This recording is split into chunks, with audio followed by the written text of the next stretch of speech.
STS-27 was my third launch, and it was only the second launch after the Challenger accident. Well, I will never forget, we maneuvered the arm, and Mike Mullane was my arm operator, so he moved the arm over there, and we brought up the television image of the right wing, and I looked at what I was seeing, and I said to myself, we are gonna die.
The Lysander is a strange airplane. Compared to the Spitfire or Mustang, it's a big aircraft with a wingspan of about 50 feet. It was designed for short takeoffs and landings from rough, unprepared airfields. Its role was to provide the British Army with reconnaissance, artillery spotting, and general communications capability. Nicknamed the Lizzie, the Lysander was produced by Westland Aircraft and used immediately before and during the Second World War. Like other British Army Air Cooperation aircraft, it was given the name of a military leader. In this case, the Spartan General Lysander. The first Lysanders entered service in June 1938. 4 regular squadrons equipped with Lysanders accompanied the British Expeditionary Force to France in October 1939 and were joined by a further squadron early in 1940.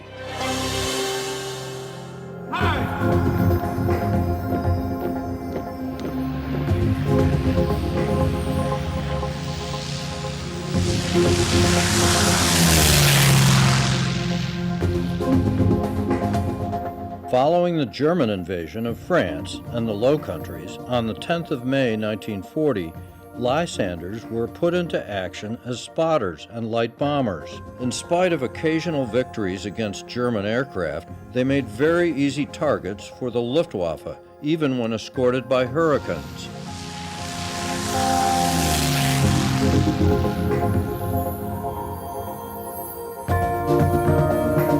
118 Lysanders were lost in or over France and Belgium in May and June 1940, of a total of 175 deployed.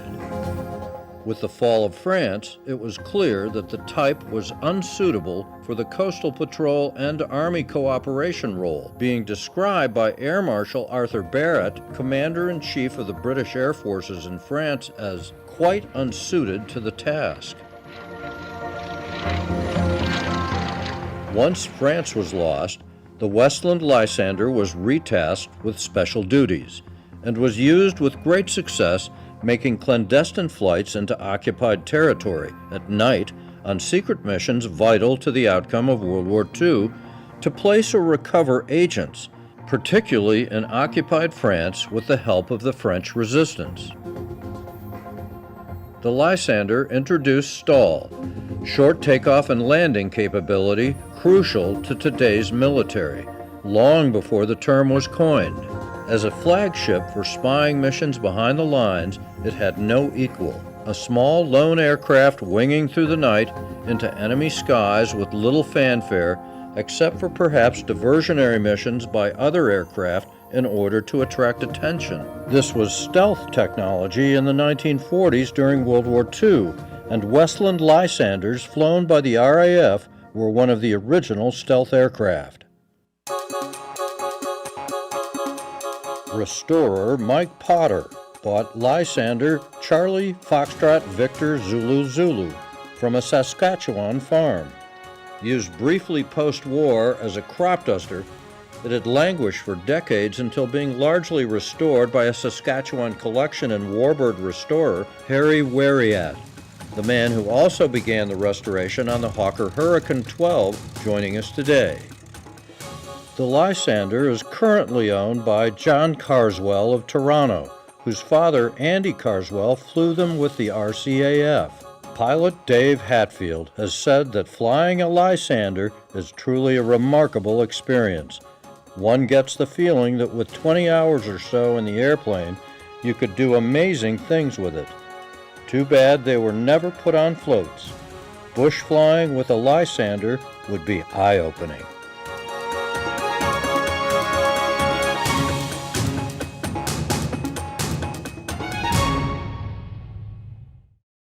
So just to go back in time and tell you about where this airplane came from. It's a Westland Lysander, designed in 1934, 1935. First flight was in 1936. And it was designed to be a battlefield liaison aircraft, to take a general up in that back cockpit there and show him the battlefield. Now in those days, what they were using for that role were biplanes. And this was a much more advanced machine. So it was highly touted, highly promoted, highly regarded by the Royal Air Force and the British Air Ministry. It was quite cutting edge for its time. Unfortunately, they didn't know that World War II wasn't going to work out like World War I, right? There weren't any trenches in World War II the same way, and it was a battle, of movement. And so it didn't work out in that original battlefield reconnaissance role when the Germans conquered France in 2 weeks. But the airplane was very adaptable for other jobs, and so it was used through all theaters of war, and in North America, in Canada, with the British Commonwealth Air Training Plan for a number of different purposes, particularly gunnery training. So this one, a Canadian-built Lysander, built in Toronto, would deploy a reel, a kind of a bomb bay in the bottom, big fishing reel thing about this big, and 1,000 feet of line with a drogue on the end of that. And then other aircraft like ferry battles would come along with a gunner in the back seat with a machine gun, and they'd teach him how to shoot the drogue. So that was its primary role. This particular airframe, as a Canadian-built airplane, its primary role in World War II. So the Lysander, in addition to its role over here as a training airplane, served very effectively over in Europe, and it gained fame for its role with the Special Operations Executive, which was a spy plane and a spy delivery service. So they would take the full moon period, about a week before to a week afterwards, and they would put spies in the back seat and fly them to a pasture in France. And these pastures were selected by members of the French resistance who had been trained by the Royal Air Force to pick a field that didn't have wires and trees and ditches and all that sort of thing. And it would land on the light of 3 flashlights. Of course, it was also a full moon, but down on the field there, they'd have 3 French resistance people with shining a torch up, and a flashlight up in an L shape. There'd be one guy here, one guy here, one guy over here. And the airplane would land in between them, taxi to the end, turn around, come back. And as it came back, there was a ladder bolted to the other side of the airframe, beside the rear cockpit. Some spies would be tumbling out, other guys would be climbing on board. Everybody trying to get this transfer done before the Gestapo showed up, right? And then it would turn back, get into position. Pilot would never shut down, and then open up the throttle, take off, head back to England. So that was a very successful operation. And they did many, many missions with a good survival rate and a good mission accomplishment rate. It's a challenging airplane to fly, the Lysander. You know, if with most of the World War II high-performance airplanes like the Mustang and Spitfire, Hurricane, things like that, if you have a background in a T6 like that one, and you know, you've got the hands and feet skills for the stick and rudder stuff, and then someone shows you on the fighter how to start the engine and how the fuel system works, how to get the gear up and down, you could take off and land and probably keep it in one piece. And they're not that difficult to fly. But not this thing. This has got a bunch of gotchas. I mean, it does the job really well, but it has some quirks. The first thing is those flaps. Now from this angle you can't see the slats on the other end, but they're leading edge devices kind of like those flaps, but they're at the front of the wing, and they're interconnected. As the front ones go out, they drive the back ones, the flaps, down. And it's completely automatic. The pilot can't extend them, retract them, or lock them in either position. So that's really interesting on approach, because as the nose goes up and down on approach, these things go on out and back on their own and destabilize you, because the drag on the lift changes with every setting, right? So you can end up going like a slinky down steps by mistake, you know, and screwing up your whole approach. So that's unusual. You have to, in this airplane, understand how that works. Configure the airplane at the right speed so the slats and flaps come out to the level you want, which is initial approach is 80 miles an hour. And then maintain that for the rest of your approach. And try not to change it. And if you're going high, the side slip it off like a biplane. At least that's what I do. Other people can do whatever they want, you know, the other two that are flying in the world, but that's what I find works for this one. So that's the first challenge. The second is the elevator, even though it looks large, is not big enough to control the airplane at either end of the envelope. If you have the stick in the middle and you're coming in on approach at 80, sorry, if you have the trim in the middle and you're coming in at 80, and then you pull the power off and try to flare, the nose will just plunk down, even if you have the stick buried in your gut. And conversely, if you want to go around and the trim is in the middle and you put the power up to go around thrust, the airplane will go for the moon, even if you have the stick jammed into the panel. So it doesn't have enough authority, and we have lots of great airplanes flying here. So what they did as a solution is the horizontal stabilizer in the front moves on a jack screw, kind of like a cub, right? And you need the authority of that to accomplish either a flare for a landing or a go-around. So from the pilot's point of view, that's really weird. And you have to pre-position that trim, pre-position that horizontal stabilizer to give the authority that you're going to need 10 seconds from now when you pull the power off, or when you jam or when you go around. So that's a different way of thinking, right? The third thing is it's a completely free-floating, free-castering tail wheel. And the brakes, you can't lock it and you can't steer with it. But the brakes don't work very well and never have, no matter, and I've seen the conversion to hydraulic brakes. These are pneumatic bladder brakes, and it just doesn't seem to matter. They just never did work that well in World War II. They don't work that well now. You know, if you're landing this thing in a big grass pasture into wind, no big deal. You don't need brakes. But operating out of modern airports with skinny taxiways and confined areas, it can be a real challenge. It tends to want to stay straight on landing. You know, it's less challenging that way than a T6 or Harvard, but trying to taxi off the runway in a strong wind can be very difficult. You know, I've been in situations where I've taxied up into the wind shadow of a building so I could turn around and go the direction I want to go. Or I carry a sprightly and nimble young person in the back seat, and they hop out, push the tail around so I'm angled where I want to go, then they hop in, and so you really have to think about how you're going to leave the runway and get to the airport ramp. Yeah, ground handling is a challenge on the Lysander. It helps if you've flown a float plane or a ski plane, because it isn't the landing that concerns you the most with those two configurations, right? It's what do you do after? You know, how do I get to the dock, or how do I get to the ramp on skis when you don't have any brakes? It's a lot like that. So in the middle 1930s, when this airplane came out, it was a big innovation and improvement on the biplanes that were flying mostly at the time. And it had a defensive machine gun in the rear cockpit, right? And it had its own 2 machine guns, forward firing in the spats, could carry little bombs.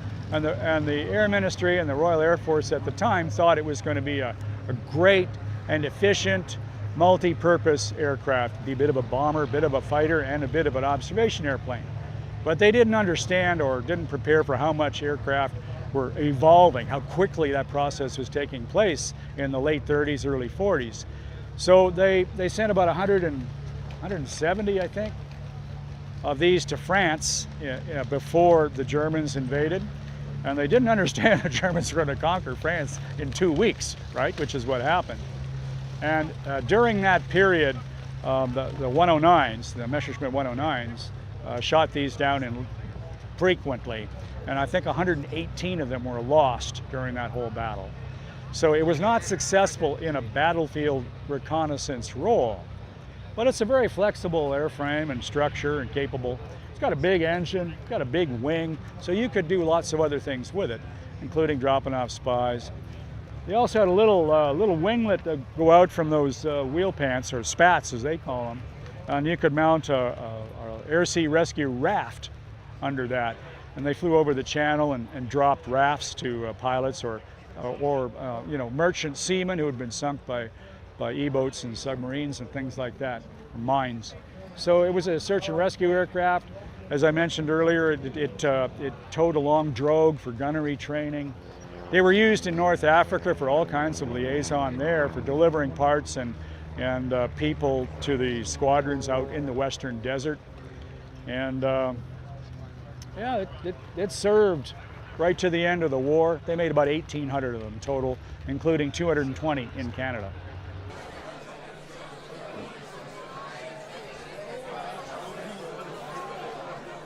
It's really important to keep these airplanes alive, to restore them and to fly them, to maintain them, to keep the history going, because it's not taught in school books the way it could be perhaps. And it's up to individuals like the owner of this airplane, John Carswell from Toronto, whose father flew them in World War II, and people from my own flight ops department, our maintainers, they keep the whole picture alive. During World War II, Canada, the United States, of course, was the arsenal of democracy. Canada, they called the aerodrome of democracy. And one of our principal roles in World War II was to provide pilots and navigators and gunners and wireless air operators and mechanics and everybody else. We trained over 200,000 of those people at all the airfields spread across Canada. An enormous effort. We built all those airfields in 1 year. I can imagine doing that now. Just incredible effort. It was really successful. When the whole program started, end of 1939, Winston Churchill said, "Don't send me 100 pilots tomorrow, send me 10,000 pilots in a year." And we did. It was an incredible achievement. And so to keep that alive, it's really important to rescue these old airplanes, do whatever we have to do to keep them flying. So I talked about some of the challenges of operating it on the ground and on approach and landing and everything. But 1 year in flying in this thing, it's actually a really capable airplane. I do an airshow routine of wingovers really close to the crowd. I turn away from the crowd, like the crowd's here. I'm doing wingovers like this, so I'm never pointing at them. But I can keep this airplane really close, really in tight, and the sound picture's changing, the sight picture's changing. Those slats and flaps are going out and in and out and in, and I don't have to pay any attention to them. The airplane will accelerate to 200 miles an hour on the down runs and up to about 80 on the top of the wingovers. There's no risk, there's no threat. It's extremely capable. It's the original hands-on throttle and stick airplane. Right? I don't have to select any flaps or slats. I don't have to worry about speeds or exceeding a flap speed or anything like that. All I have to do is watch the ground and watch my movement. And it's supreme at that. So the Lysander has a max speed, but I don't go anywhere near that. There's no reason to. And if I get going too fast, it tends to pop off those inspection plates on the top of the wing. So 180, 190 is all I want to do on a pass in an air show routine. But yeah, you can fly it a lot faster. People tend to group this airplane with the Fieseler Storch as if it is sort of the British answer to the Fieseler Storch, and that's not correct. Storch can only go slow. This can go 200 miles an hour as well as going slow, and if you went 200 miles an hour in a Storch, you know, you'd rip the wings off. So it's much more of an airplane. The two of them are quite different. We don't have a stall speed on this, and it talks about that in the manual because every pilot wants to know that. I bring it down to 60 at touchdown. I approach at 80, wind the trim, flare, 3-point, and generally if I look over as it touchdown, we're doing about 60. Now the manual says the stall speed's a lot lower, but they also say to recover from a full stall takes over 1,000 feet. So we just don't do it. The only way you can get this to stall is to wind the trim to the horizontal stabilizer to the full extent, use a bunch of power to get the nose way up, and then bring the power off. And it's a major, you're entering a major maneuver. And if it does stall, yeah, it recovers eventually in a normal fashion, but uses up a lot of airspace. So we just don't go there. Don't loop it, don't roll it. It's not for that. So one of the tricks of flying a Lysander is getting in the darn thing and then coming down without falling down. And so far I've been successful. This little piece of tape identifies when I'm coming back down where I'm going to put my foot so I can see it. But anyway, what I do is right foot there, left foot there, switch, up, hand hold here, right here. There's a foot pad right there, up, switch feet, in the stirrup, grab here, step on the seat, and you're in.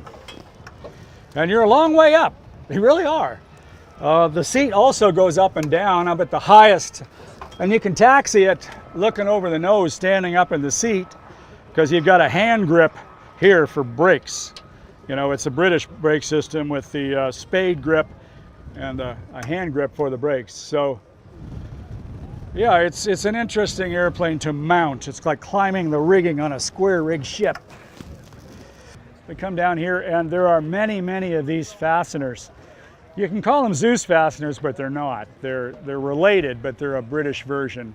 You need some sort of tool to go have in your pocket or have handy as you go around the airplane, because many of them start to move, and you don't want them to become loose, because most of these are big panels that can be removed quickly and easily so you can access the airplane for maintenance and service. And so you don't want them falling off the airplane. The airplane does shake a little bit, so as you do the walk around, you're checking those continuously. The engine is a Bristol Mercury 20. It's the only one flying in North America, and it's rare. I find it to be a very good engine, and I enjoy flying behind it. It's 850 horsepower. It's geared. You can see the gear case at the front of the engine there, that bullet nose there. And it's also supercharged. It's got a geared supercharger in it. It's 9-cylinder, and it's got poppet valves. It's not a sleeve valve. Bristol also made a Perseus engine with sleeve valves, and they were in some Lysanders, but not the Mark III, which is what this is. So it's got some unusual features. The first for ground service is really handy. You just undo these two doors, and there's 3 over center links, a couple, 3 diaper pins, and then you can release that. The bottom cowl pops off, the other one rotates off. You need a couple helpers, but it's easy. And then you've got the whole engine, whole front of the engine exposed. It's quite good.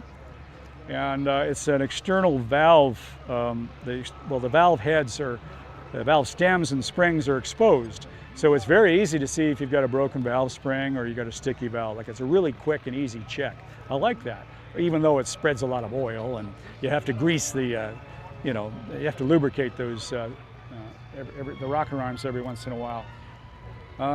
The gills, I got them closed at the moment, but these pop off and out very easily. So, I mean, it's a very rare engine, the Bristol Mercury, and pretty much impossible to find parts for now, because it wasn't used in commercial service the way in our you know, our 2800 or an 1830 was. And that's unfortunate, but this one, you know, we've been able to keep going, and I have hopes it'll last several hundred more hours before the next overhaul. The propeller is very unusual. It's a de Havilland propeller, not a Doughty rotor like many of the British have, and it's 2-position only, coarse or fine. It's not constant speed. So you take off with it in fine. As soon as you get airborne, you pull it to coarse so you don't over rev it. And that's the way it is for the rest of the flight until you get on short final. This is a very unusual feature. That's your exhaust collector ring, and it's built into the whole front of the cowl, right? This was a Bristol idea, and so it equipped some other aircraft like the Gloucester Gladiator, but a very British way to do things. And then so all the exhaust pipes, and there's 4 valves per cylinder, 2 exhaust, 2 intake. If you look up in there, you can see pipes going from the cylinder to this, you know. Those are the exhaust pipes, and they're all loose. They're in there with a 1/16 of an inch clearance. They kind of rattle around in there until they get hot, and then they expand and seal up. So this whole collector ring feeds into this pipe, big, long exhaust pipe. And that was partly to just to keep the, you know, to keep the flames away from the aircraft, but also to reduce its sound signature. So the airplane was very, very quiet. If you pull the RPM back to coarse and the manifold pressure back, it's a quiet airplane. You know, quieter than a lot of these Cessnas and things. What else? This is an exciter tube that goes down through the center of the pipe, and you can connect it up so you can get cabin heat in there, which was you know, a lot of the pilots back in the 30s were flying biplanes, and they had to suit themselves up with those very, very thick sheep's wool. And they really like having heat in the cockpit, and a canopy that went over top and kept the rain and the snow off. So those were big features in their day. The landing gear. There's a big aluminum arch there that functions, oh, like a Cessna 195 or something like that, sure. But there are also shock absorbers built right into the wheel hub itself. So you've got a double system there for absorbing the ground shocks. And big wheels. Very unusual tire size, I'll tell you that. We put these new ones on this year, and they were hard to find.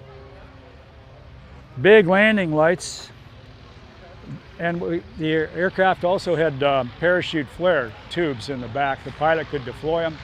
So the pilot could light up a big pasture, then use his lights, come in and land with a lot of illumination, but they didn't do that in France with the spies because it would tell the Gestapo where they were, right?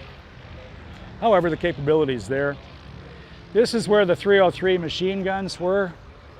And with just 2 screws here, you could open up the back to remove the gun or service the breech or whatever's required.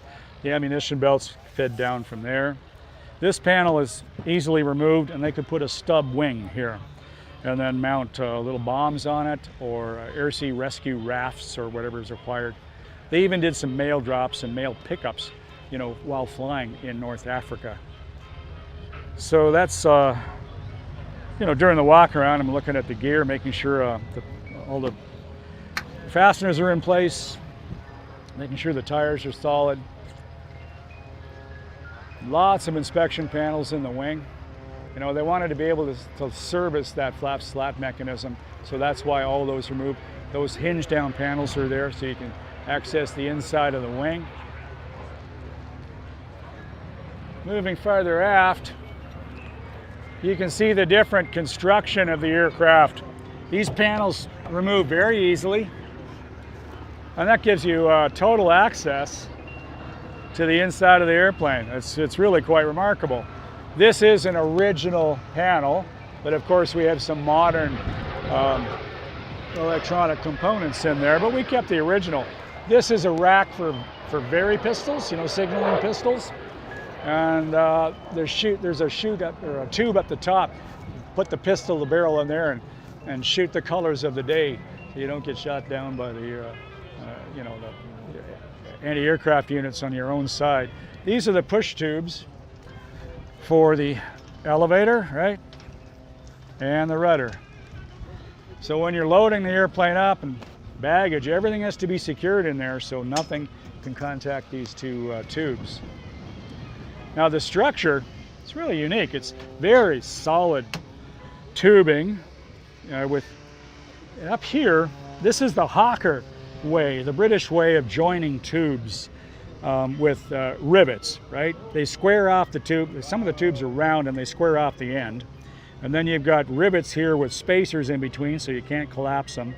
And that's how they joined a cluster of tubes. But farther aft in the airplane, they welded. And I don't know why they didn't pick one or the other. Hawker, they're all joined like this, you know, the Hawker Hurricane and the Fury and the Hart and the Hind and all those biplanes. In the British Empire, they didn't send out oxyacetylene everywhere for welding. But you can make a rib, you can replace a rivet with a hammer and a rock, you know, so it was simpler that way.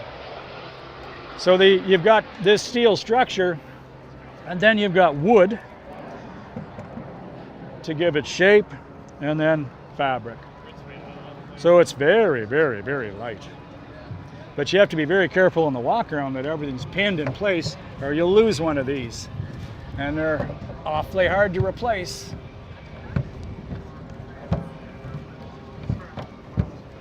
You know, we talked about spies earlier. This gentleman from the Canadian Maritimes, Cliff Stewart, he rode a Lysander into dark fields in France to teach the French resistance 5 times about ciphers and codes and dynamite and all that sort of thing. I never talked about it. He said, I was sworn to secrecy and I'm not allowed to say that. And he did that right till he died. He was almost 100 years old. So during the walk around, I'm being very careful about all these pins. When it comes to the rear cockpit, you need someone who's 19 years old and has long legs, right? So it's hard to find what to grab onto up here, but they got to step here and then there. And I got a rope there that I pull out to help me get up there without a ladder and into the back seat. And the canopy can be in any position for flying, doesn't matter. Further back here, we've got an option to change, well, a number of different things. So these are the parachute flare tubes I was telling you about. And I need a little ballast back here for C&G, so I got them full of oil, which obviously you need on the road. And depending on whether they had machine guns there or nothing, or towing a drogue, or you could change the ballast. These are big lead weights, and you just pull a pin and slide those on or off as required. So you have this deck. CG is a little sensitive for landing on this, so you got to stay back a bit. Anyway, the horizontal stabilizer is aluminum, which is strange since very little, and same with the fin, different than everything else. Again, you're looking at all these fastenings, making sure you haven't punched a hole last time you landed, you know, with the bottom of the elevator. Fabric's intact. Tail wheel, like I said before, it's free castering. Can't steer it, can't block it. Makes landing, taxiing very interesting.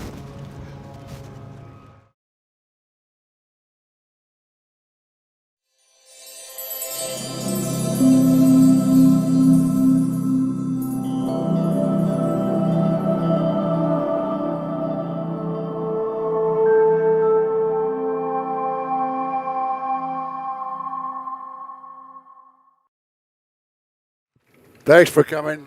This is Dave Hadfield, and he is the pilot and the authority on this airplane, and he's very well qualified. He is the chief pilot of Vintage Wings of Canada. He comes from a large aviation family. You have, what, 8 flying at this time? Yeah, 8 of us fly now. His brother is Chris, and he was the first Canadian astronaut to walk in space. He's a retired Air Canada pilot. His warbird qualifications are some of these. He's got a lot more. He's got a P-40, P-51, Spitfire, Hurricane, Lysander, and many others. Is that correct? Yeah. He's also a musician, a songwriter, a sailor, and an author, and that's for another day. All right, have a seat. Thanks, Sam.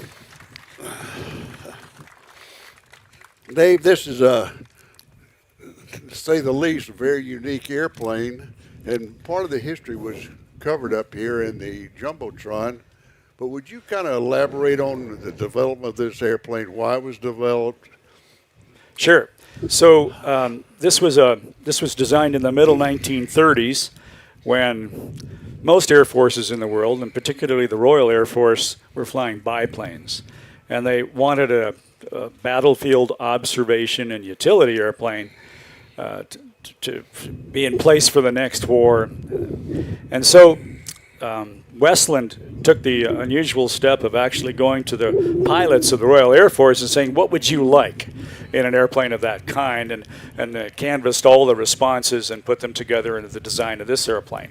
And they wanted an airplane, the pilots wanted an airplane where they could see really well, and the visibility from that thing is superb. The pilot can adjust his seat so you're exactly at the wing level, so only a very small part of the view is blocked out.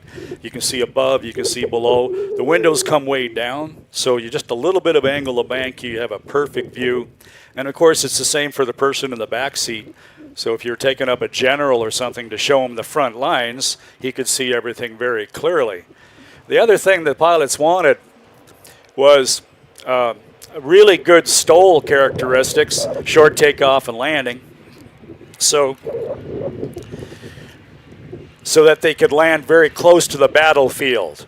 And they wanted the capability to land through ditches and mud and obstacles and rocks and all that sort of thing. And you can see the result, of course, in the design of this main landing gear.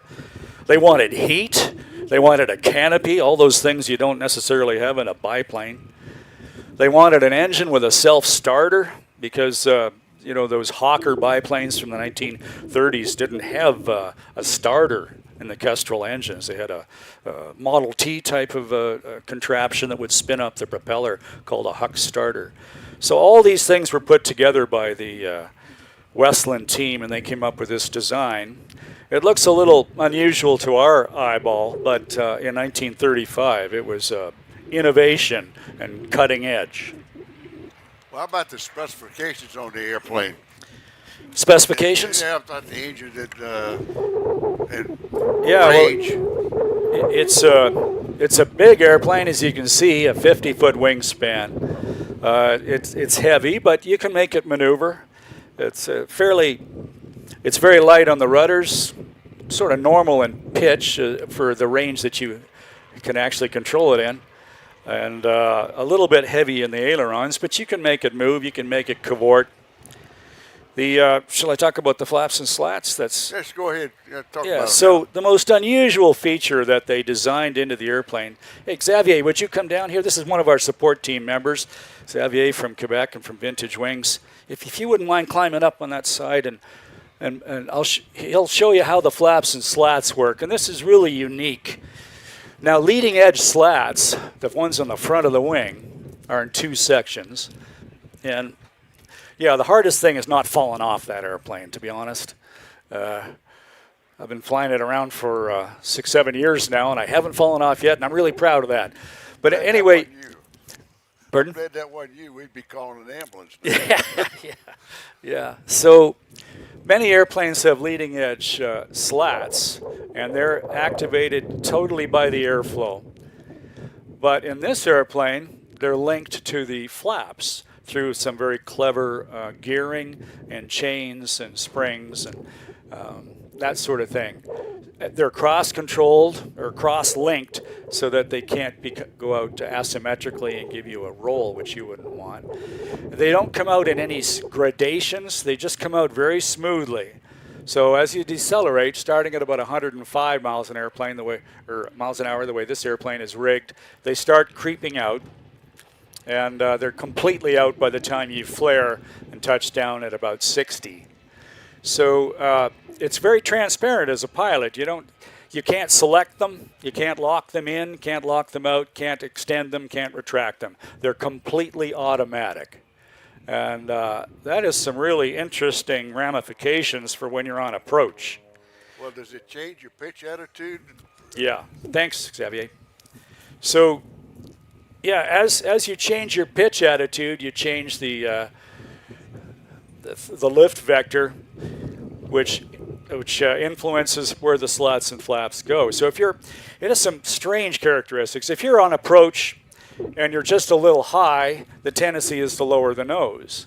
As soon as you do that, the angle of attack decreases, the flaps and slats come in, the airspeed shoots up, and you go way long.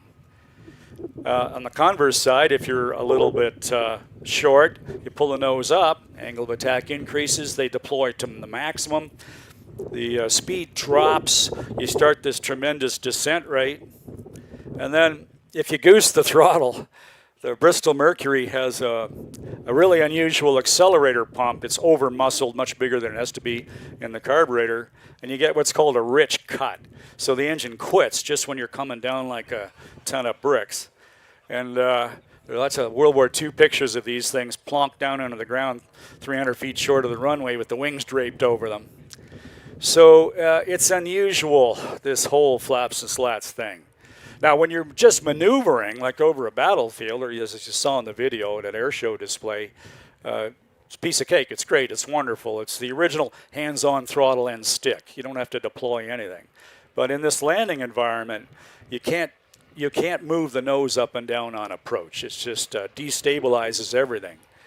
So what I tend to do, and of course this is just my own method, but on the downwind leg, I get the speed back to 80, so I have a good deployment of these. And I get the power back to a rate of descent that's probably going to get me at the touchdown point, more or less. And then maybe I stay a little bit high, and then I try not to touch either power or speed, keep them constant. And I do a slipping turn onto final, and then side slip as required, just like it's a Stearman or a Waco, to get to adjust the touchdown point. And that's what I find works out for me. And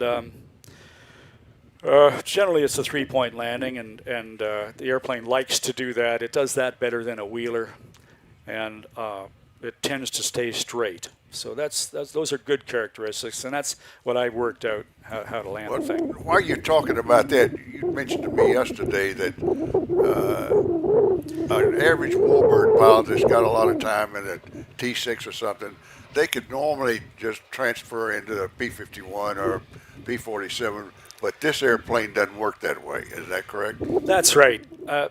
Yeah, so as Sam said, if you have a tail dragger background and you check out in a T6 and you've got those kinds of skills, and you walk up to a fighter, a Mustang or something, and someone tells you how to get the gear up and down, how to start it, how the fuel systems work, chances are you could get it around the patch and on the ground again without damaging it. But not this airplane. It's weird. In addition to that flaps and slat thing, the elevator is not powerful enough to control the airplane at either end of the envelope. So if you're coming down on final and you have the trim in the middle, and then you pull the power to idle, to flare, you could pull the stick right back to your spine and it'll just go like this and arrow into the earth. Same thing if you're going around. If you had the trim in the middle and you went to go around power, the thing will go for the moon even if you have the stick buried in the instrument panel. So that's not so great. The original test pilot from Westland in 1936, Harold Penrose, when he first took it up, he was exploring the landing environment there before he came down and committed for landing, and he had trouble getting it into a landing attitude, and he had to do that with a combination of power and blowing air over the tail and getting the nose up and then just keeping that going till he plunked it down. And he suggested that they completely redesign the horizontal surfaces on the tail. But instead, Westland wanted to get the airplane operational, and so did the Royal Air Force, because it was a big PR effort. The new airplane for the Royal Air Force, they wanted to get this into service. So they put the horizontal stabilizer on a jack screw, and that's the trim mechanism, kind of like a Cub. And so you have to use it to control the airplane. You need the authority of the horizontal stabilizer to flare the airplane or go around. So this is a little different from a pilot's point of view, right? The way I do it is when I'm about 200 feet above the ground, I commit. I'm landing, period. I don't care what anybody says. I don't care if a truck comes out, I'll go around it. And at that point, I lock the stick, with my hand, and then I start winding the trim, which is a horizontal stabilizer, back so that 15 seconds from now, I can pull the power back and I have the authority I need to flare.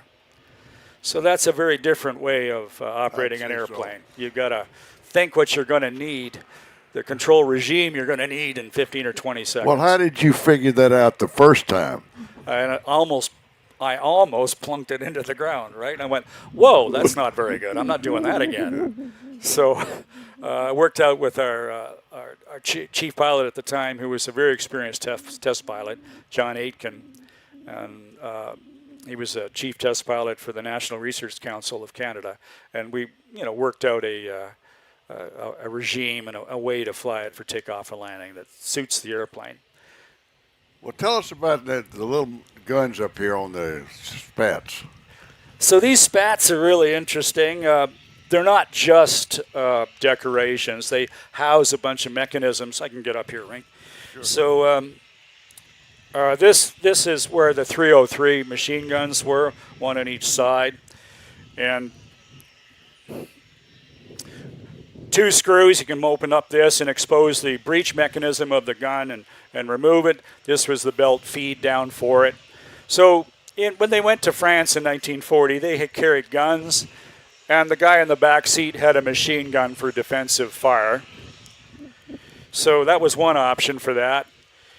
The spats are hiding a shock absorber that's right built into the wheel hub.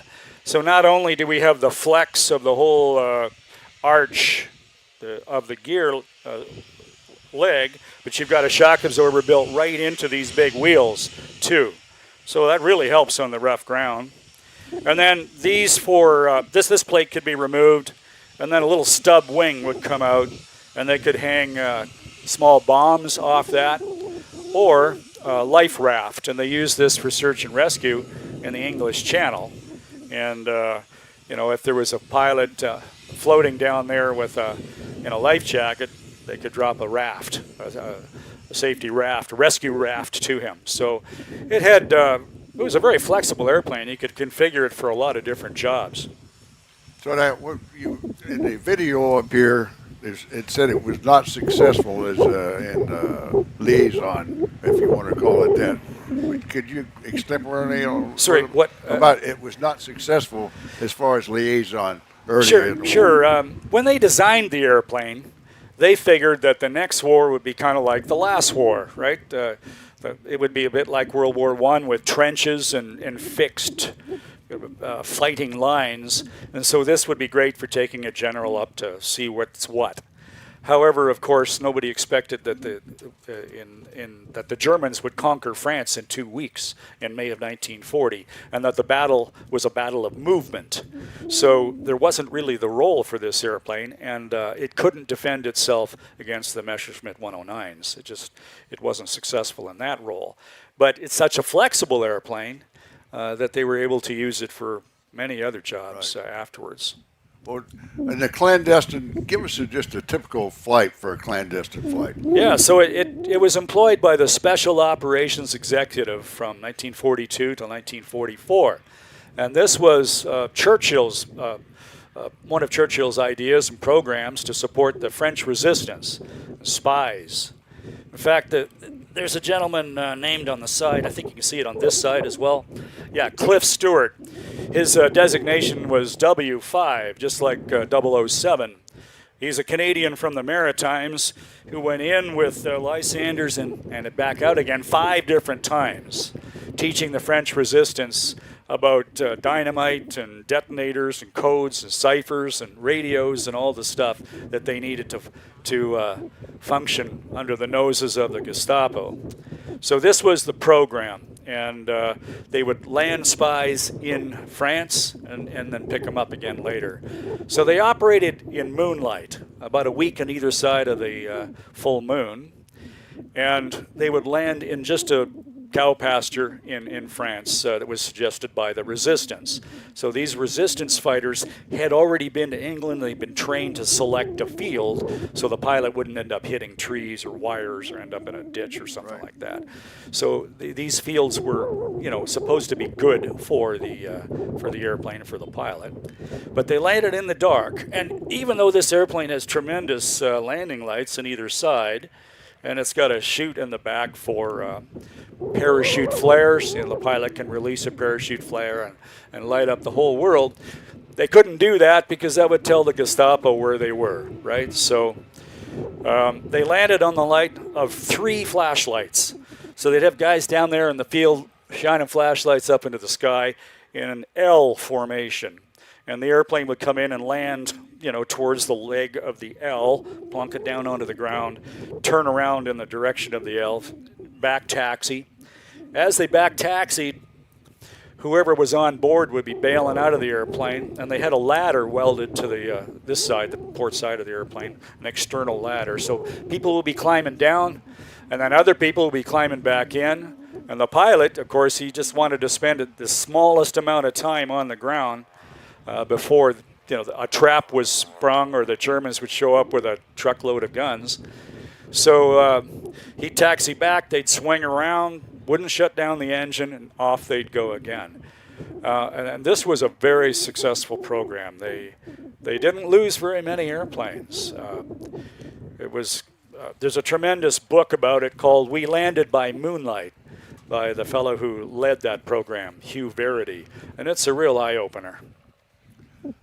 So it's successful as a clandestine, but not as a liaison, I suppose. So you say. And now you mentioned about how it fly and the quirks, the history of this particular airplane. Yeah, so this is a Canadian airplane built in Toronto by National Steel Car, where the Toronto Airport, Pearson Airport, is right now, right on the northeast corner of the field in a factory, same factory that later produced the Avro Aero, the jet. And 220 of these were made in Canada. This particular airframe never went overseas. It worked within the training system of the British Commonwealth Air Training Plan from 1942 till the end of the war.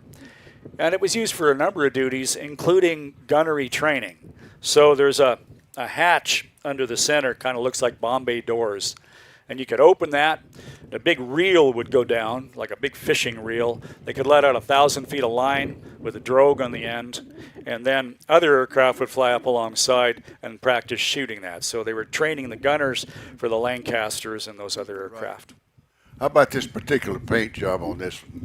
Yeah, so this particular airframe was not painted in these colors when it was in operational service. When it was towing the drogue, they made it as bright as possible, right? It was what they called the Oxidol paint job from the laundry detergent. It was yellow and black stripes all the way around the airplane.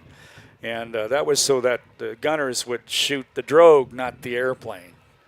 Whenever they messed up and they got the bullets, the tracers and everything a little too close to the airplane, the pilot of the Lysander said, "Hey, we're pulling this thing, not pushing it." So anyway, this one in its original service was in that stripe paint job, but there was already one flying with that paint job. So we decided to recreate the paint and the color scheme of the very first one made in Canada, fin number 416, and this is the way it came out of the factory. So, well, the restoration to this airplane it was in pretty bad shape when you got it, wasn't it? Yeah, well, so at the end of the war, in Saskatchewan where this became surplus, farmers just bought them because they couldn't otherwise get wires and switches and valves. They needed hardware, and there was a lot of useful hardware in these airplanes: Hurricanes, Lancasters, Blenheims, Bolingbroke, all those kinds of airplanes. But this Harry Wariat, a pilot, collector, farmer in Saskatchewan, got 3 of them, and he was able to put them all together, so they were all in rough shape. They'd been stripped and parked out in fence rows and behind the barn and that sort of thing.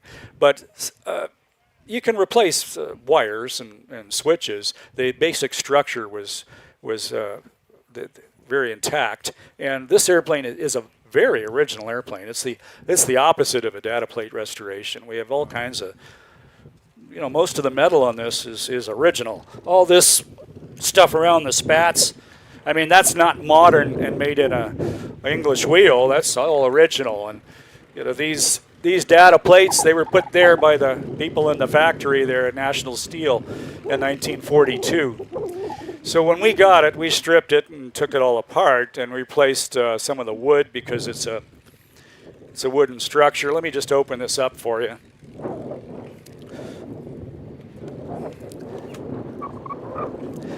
So as you can see, it's a steel tube structure, but then it's wood in there, and then a fabric cover, right? So, hey Steve, I'll just pass you this so it doesn't fly away in this wind. And it's a unique airplane. It's light for its volume because of that. It's the combination of steel, wood, and fabric and aluminum made it do its job very well. And was. How long did it take you to do the restoration? It was about 2 years. We had to send the engine overseas. This is in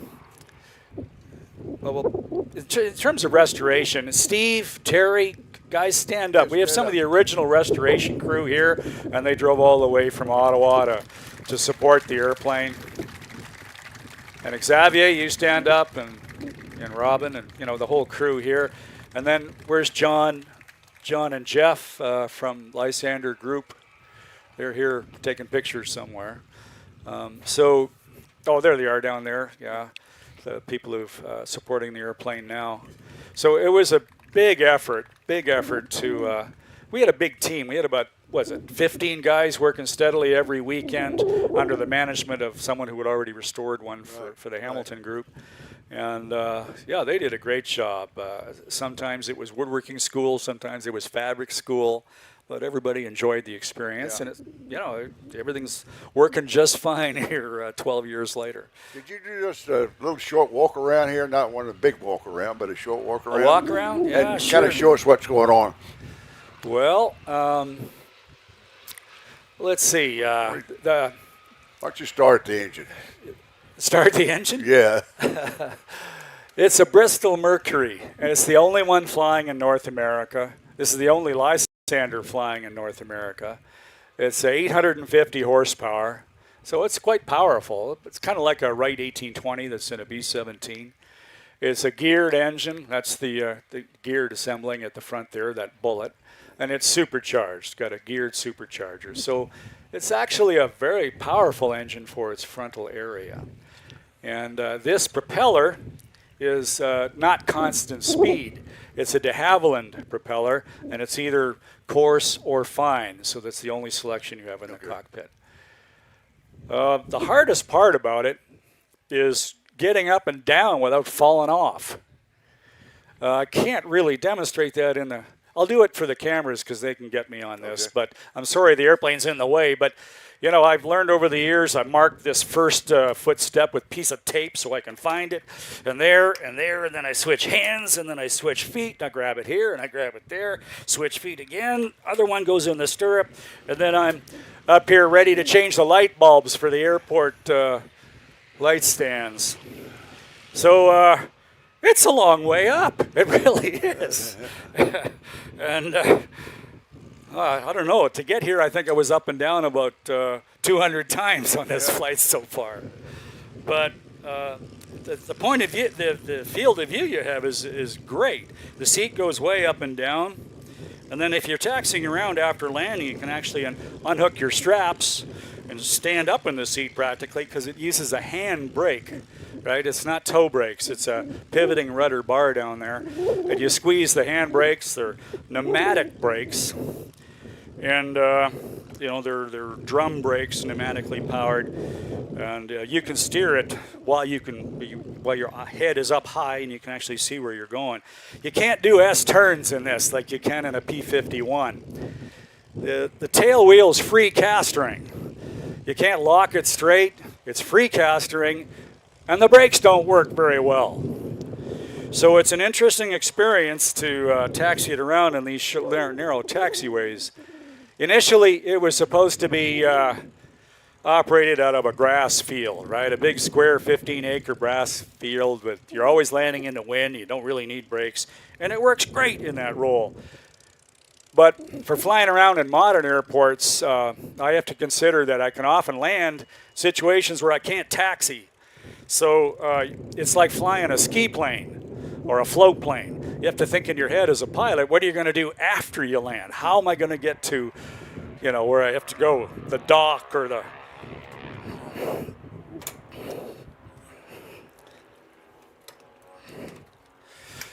Anyway, so that's the first thing on the walk around. And the next is all these British fasteners. They tend to, all these things, they tend to vibrate loose. So as you go around with either a Zeus tool or Swiss Army knife, which is what I use most of the time, and you're always finding some that are loose. These panels all come off in just a few seconds. You saw me demonstrate that. So you got to go around and make sure all the pins are pushed in hard. The airplane does shake a little bit. You wouldn't want to lose one of these things. This is a most interesting, unusual. This thing here is the exhaust pipe collector. So the exhaust goes forward into the front of the cowl, and then it's collected and put out through this long pipe. This exciter tube goes down the center and can function as a cabin heat for winter if you want to do that. This made it very quiet during the special operations executive in France.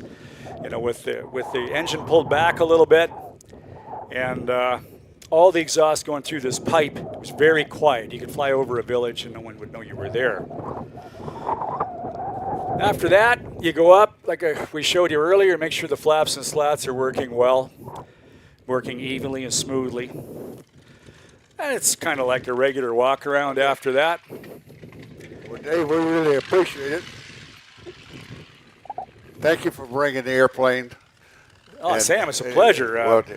And I'd like to say, there's a particular gentleman who was mentioned in the film, John Carswell. His father was Andy Carswell, who was shot down in a Lancaster, World War II, wrote a great book called Over the Wire, and then he flew these after the war, right? So John was in the RCAF in the early 1980s and runs an investment company, but when this airplane was put up for sale, he thought it should not leave the country.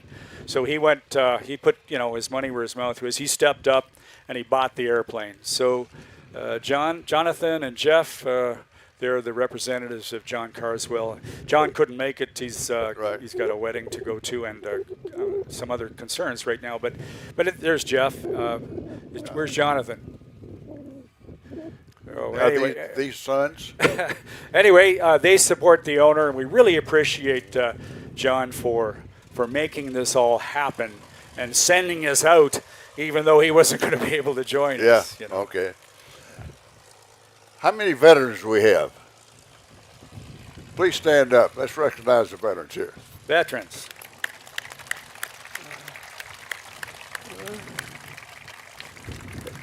And we have some time now for questions. If anybody has any questions, we've got people with mics here. If you just raise your hand. This one.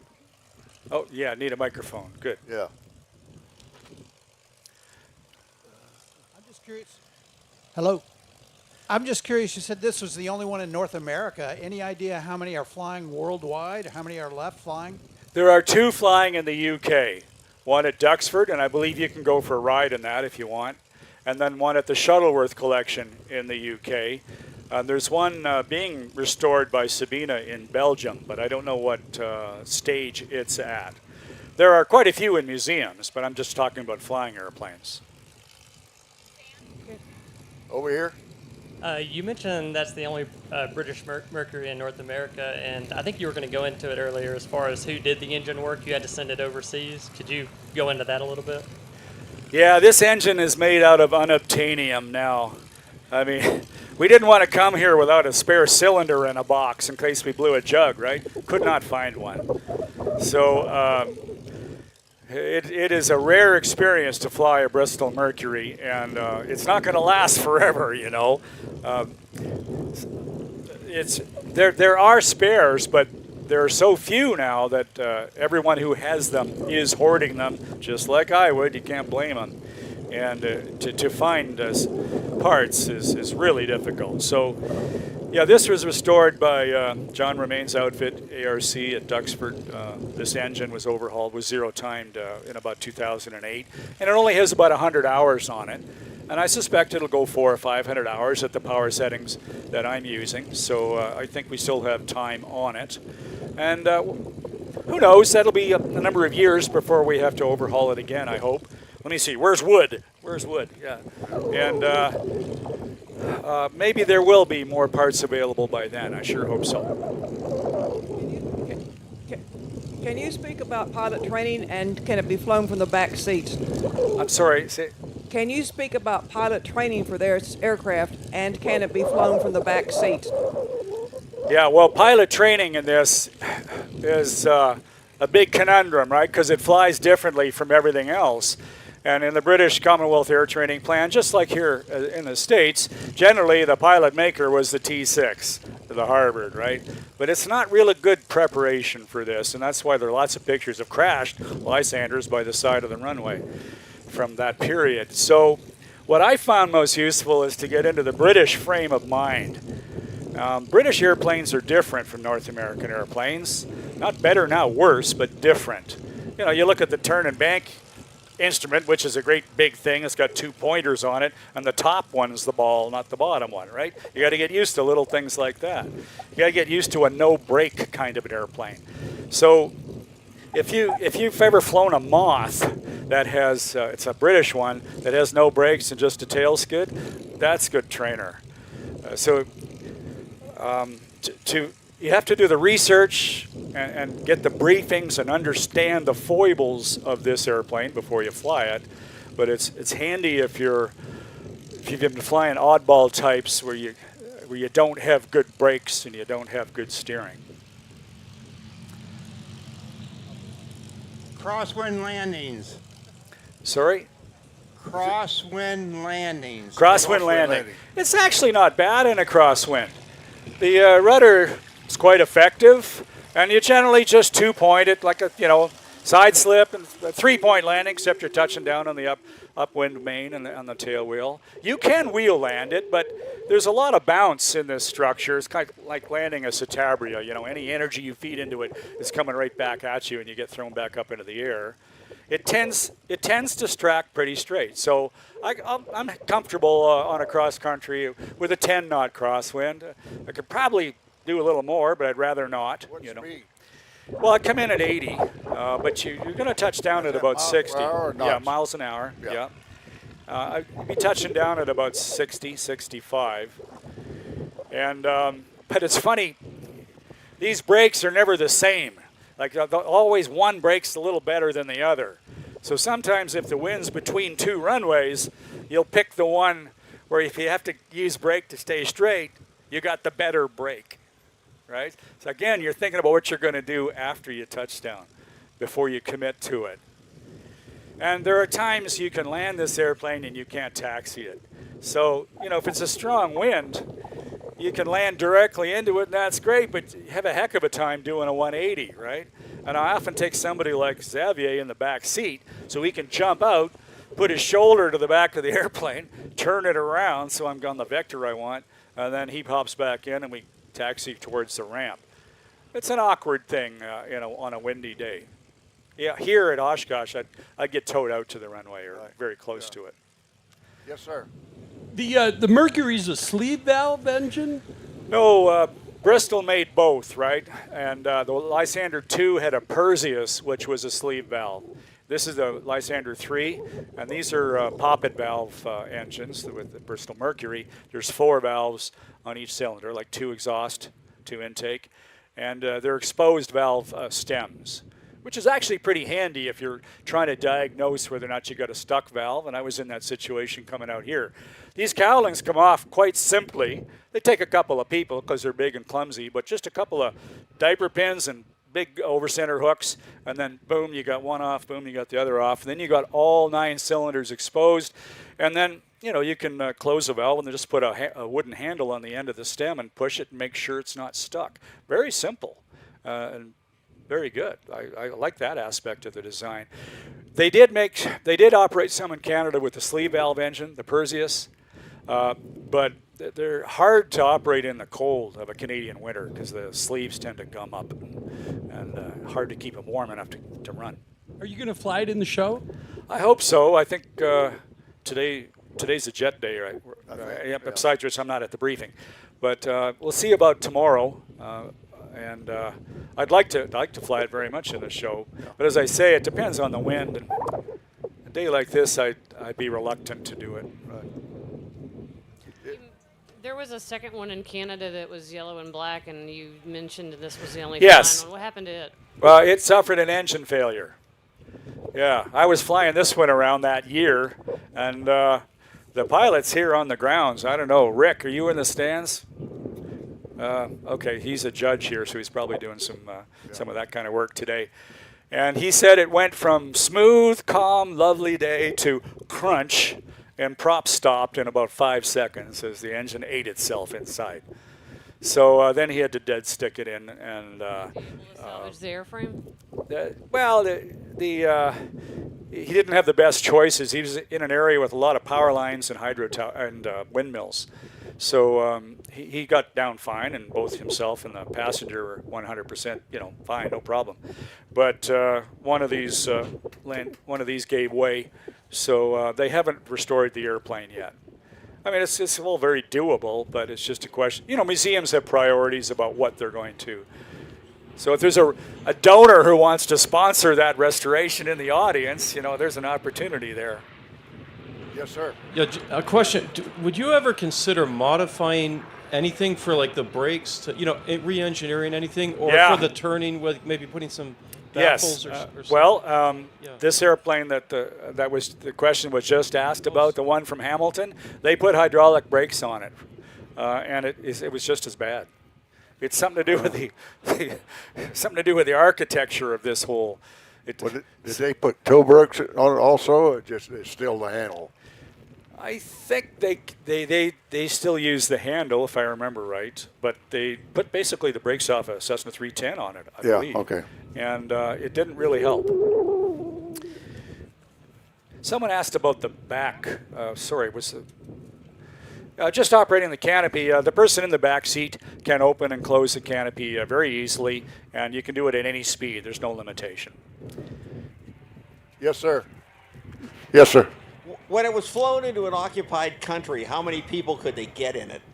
Well, with 850 horse and these big wings, you can carry anything you can get inside it. So it's kind of volume limited rather than weight limited. So if someone was running away from the Germans and this was their only way out, they didn't care about comfort, right? And so there was one case that actually put 5 people in the back seat. Right now we just have 1. They just cram people in. Yes, sir. That exhaust cowling is beautifully done. I'm wondering how unique it is to this aircraft, or had it been incorporated in other designs? I had never seen it incorporated in any other designs. It's not a great idea to have the hot part at the front of the engine, right? Because it overheats on landing. It overheats on the ground because you got a big hot thing at the front warming up air that's then going through the cylinders. When I landed here, I had to shut down in the grass out there, just pull the plug because I didn't want the cylinders to overheat and crack, while I was here. So I mean, it's beautiful and it's shapely and it's very streamlined and all that. But sooner or later, exhaust gases are going to corrode this. There's no way around that. And frankly, I wouldn't recommend that as a design, but that's what we have to live with, right? That's the way they did it. Anyone else? I would just say something else, Sam. Yeah, go ahead. A lot of people link this up in kind of the same category as the Fiesler Storch, and that's not really correct. The Storch is supreme at STOL, but it can only go slow. One thing about this is you can fly it at 200 miles an hour if you want. if you actually put the throttle up. It's very streamlined. I encourage you to walk in front of it later and look down. It's a very streamlined airplane. And if you tried to do 200 miles an hour in a Storch, you just rip the wings off. What's the range on the airplane? It's got a 95 imperial gallon tank, and it burns just under 30 imperial gallons an hour at the power settings I'm using. So it's about 3 hours to a dry tank. So after about 2 hours, I'm looking for a place to land. How long were the missions over there? Missions were much longer. So they had an external tank underneath that looked like a torpedo, and it had fuel in that. So they also had to put a bigger oil tank in it for those 5. It would be 2.5 hours into France and 2.5 hours back. What does the oil burn on this normal? Well, it depends on the temperature. It's like an 1820 in a B-17 in many ways, right? So, 2 to 4 quarts an hour is not unusual. Right. It's pretty standard, and a lot of it gets pushed out, and then you're looking for volunteers to help you clean the belly of the airplane after you land. Okay. Anyone else? Well, David, thank you very much. Thank you, really Sam. Appreciate it. That's very unique. But we're not done yet. This is Sam's birthday. Okay, this is Sam's birthday. Happy birthday to you.